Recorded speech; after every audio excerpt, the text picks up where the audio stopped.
જય શ્રી કૃષ્ણ પ્રિય દર્શક મિત્રો, મારી આ યુટ્યુબ ચેનલ શ્રી હરિભક્તિ રસમાં તમારા બધાનું હાર્દિક સ્વાગત છે. આજના વિડીયોમાં આપણે અધિક માસમાં આવતી પદ્મિની એકાદશી કે જેને કમલા એકાદશી અથવા તો પુરુષોત્તમ એકાદશીના નામથી પણ ઓળખવામાં આવે છે તેની કથા શ્રવણ કરીશું. આના આગળના વિડીયોમાં આપણે પદ્મિની એકાદશી કયા દિવસે ઉજવવામાં આવશે, મહત્ત્વ શું છે, પૂજા વિધિ કેવી રીતે કરવાની, આ દિવસે શું કરવું શું ન કરવું એ બધું જ આપણે વિસ્તારથી શ્રવણ કર્યું છે.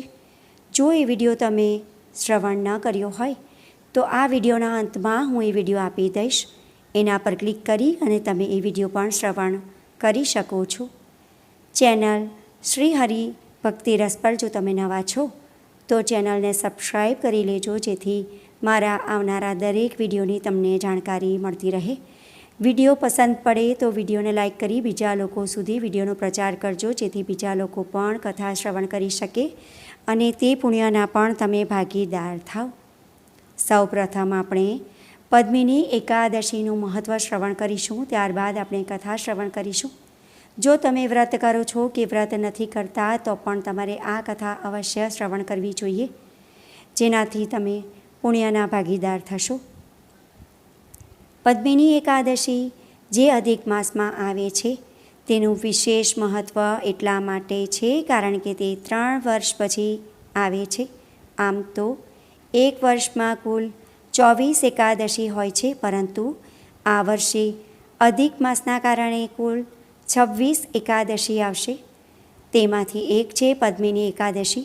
આ દિવસે ભગવાન શ્રી વિષ્ણુની પૂજા કરવાની સાથે ઉપવાસ કરવાથી અક્ષય પુણ્યની પ્રાપ્તિ થઈ શકે છે. તમારા દ્વારા કરેલા પાપોથી મુક્તિ મેળવવાની સાથે સાથે સુખ અને સમૃદ્ધિની પ્રાપ્તિ થાય છે. અધિક માસમાં આવતી પદ્મિની એકાદશી ભગવાન શ્રી વિષ્ણુને સમર્પિત છે. તે અત્યંત પુણ્યદાયી અને દુર્લભ એકાદશી માનવામાં આવે છે. ધાર્મિક માન્યતા અનુસાર આ દિવસે વિધિ વિધાનથી ભગવાન શ્રી વિષ્ણુ અને માતા લક્ષ્મીની પૂજા કરવાથી જીવનના કષ્ટો દૂર થાય છે અને સુખ, સમૃદ્ધિ, વૈભવ તેમજ આધ્યાત્મિક ઉન્નતિના આશીર્વાદ મળે છે. અંતે વૈકુંઠ ધામમાં સ્થાન મળે છે. ખાસ વાત એ છે કે પદ્મિની એકાદશી માત્ર અધિક માસમાં જ આવે છે, તેથી તેનું મહત્ત્વ સામાન્ય એકાદશી કરતાં અનેક ગણું વધુ માનવામાં આવે છે. આ વર્ષે પદ્મિની એકાદશીનું વ્રત 27 મેના રોજ રાખવામાં આવશે. આ દિવસે વ્યતિપાત યોગ પણ બની રહ્યો છે, જેમાં પૂજા કરવાથી અને દાન કરવાથી તમને અનેક ગણું, કરોડો ગણું પુણ્ય પ્રાપ્ત થશે. તો વ્યતિપાત યોગ અને એકાદશી બંને ભેગા થયા છે, તો આ દિવસે તમે મનથી, દિલથી ખૂબ જ દાન કરજો. અન્નદાન, વસ્ત્રદાન, જરૂરિયાતમંદોને ધનનું દાન, જળનું દાન, જેટલું બને એટલું તમારાથી શક્ય હોય એટલું તમારી પરિસ્થિતિ મુજબ તમારે દાન કરવું જોઈએ. વ્યતિપાત યોગમાં દાન કરવાથી અને ભક્તિ કરવાથી અનેક ગણું પુણ્ય પ્રાપ્ત થાય છે. સનાતન ધર્મમાં પદ્મિની એકાદશીને પાપોનો નાશ કરનારી અને મોક્ષ પ્રદાન કરનારી તિથિ કહેવામાં આવી છે. માન્યતા છે કે આ દિવસે વ્રત રાખીને શ્રી હરિ વિષ્ણુનું ધ્યાન કરવાથી અશ્વમેઘ યજ્ઞ જેટલું પુણ્ય પ્રાપ્ત થાય છે. આ સમય દરમિયાન ભગવાન શ્રી વિષ્ણુની પૂજા કરવી અત્યંત શુભ માનવામાં આવે છે. પૌરાણિક કથાઓ અનુસાર પદ્મિની એકાદશીનું વ્રત કરવાથી જીવનમાં સુખ, શાંતિ અને ધન ધાન્યમાં વધારો થાય છે. સાથે જ ભગવાન શ્રી વિષ્ણુ અને માતા લક્ષ્મીની વિશેષ કૃપા પ્રાપ્ત થાય છે.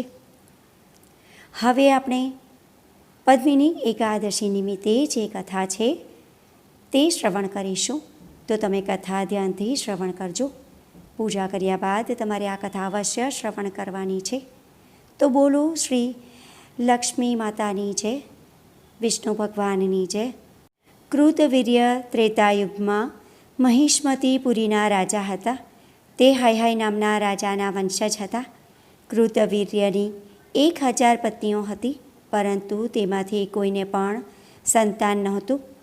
તેમના પછી મહિષ્મતીપુરીનું શાસન સંભાળનાર કોઈ નહોતું. રાજાને આની ચિંતા થઈ.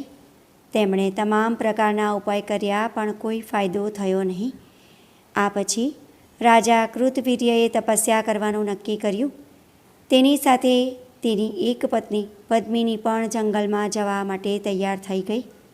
રાજાએ પોતાનો પદભાર મંત્રીને સોંપીને સાધુના વેશમાં તેમની પત્ની પદ્મિની સાથે ગાંધમન પર્વત પર ધ્યાન કરવા નીકળી પડ્યા.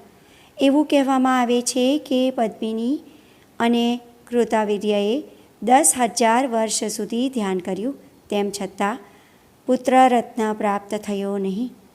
તે દરમિયાન અનસૂયાએ પદ્મિનીને મલમાસ વિશે કહ્યું. તેમણે કહ્યું કે મલમાસ 32 મહિના પછી આવે છે અને તે બધા મહિનામાં મહત્ત્વપૂર્ણ માનવામાં આવે છે.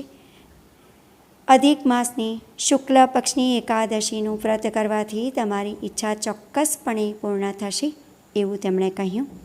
શ્રી હરિવિષ્ણુ પ્રસન્ન થશે અને તમને પુત્રરત્ન આપશે. પદ્મિનીએ મલમાસના એટલે કે અધિક માસના શુક્લ પક્ષની પદ્મિની એકાદશીના દિવસે વિધિ વિધાનપૂર્વક ઉપવાસ કર્યો, વ્રત કર્યું અને પૂરી શ્રદ્ધા ભક્તિથી ભગવાન શ્રી વિષ્ણુ અને માતા લક્ષ્મીની પૂજા કરી. તેનાથી પ્રસન્ન થઈને ભગવાન શ્રી વિષ્ણુએ અને માતા લક્ષ્મીએ તેમને એક પુત્ર પ્રાપ્તિના આશીર્વાદ આપ્યા. તે આશીર્વાદના કારણે પદ્મિનીના ઘરે એક બાળકનો જન્મ થયો. તેનું નામ રાખ્યું કાર્તવીર્ય. આખા વિશ્વમાં તેમના જેટલું શક્તિશાળી કોઈ નહોતું. ભગવાન શ્રી કૃષ્ણે કહ્યું કે જે લોકો મલમાસની એટલે કે અધિક માસની પદ્મિની એકાદશીની કથા સાંભળે છે કે વાંચે છે તે વૈકુંઠ લોકમાં જાય છે અને સન્માનનીય બને છે. તો ભક્તો, આજના વિડીયોમાં આપણે પદ્મિની એટલે કે કમલા એકાદશીની કથા શ્રવણ કરી છે. આશા કરું છું કે તમે સંપૂર્ણ કથા અને મહત્ત્વ ધ્યાનથી શ્રવણ કર્યું હશે. આજનો વિડીયો તમને ઉપયોગી લાગ્યો હોય અને પસંદ પડ્યો હોય તો વિડીયોને લાઈક કરી બીજા લોકો સુધી વિડીયોનો પ્રચાર કરજો, જેથી બીજા લોકો પણ શ્રવણ કરી શકે અને તે પુણ્યના પણ તમે ભાગીદાર થાવ. તમે વ્રત કરો, પૂજા કરો, પછી આ કથા અવશ્ય શ્રવણ કરજો અને આખો દિવસ પદ્મિની એકાદશીના દિવસે ભજન કીર્તન કરજો, ભગવાનનું નામ જપ કરજો, વિષ્ણુ સહસ્ત્ર નામનો પાઠ કરજો.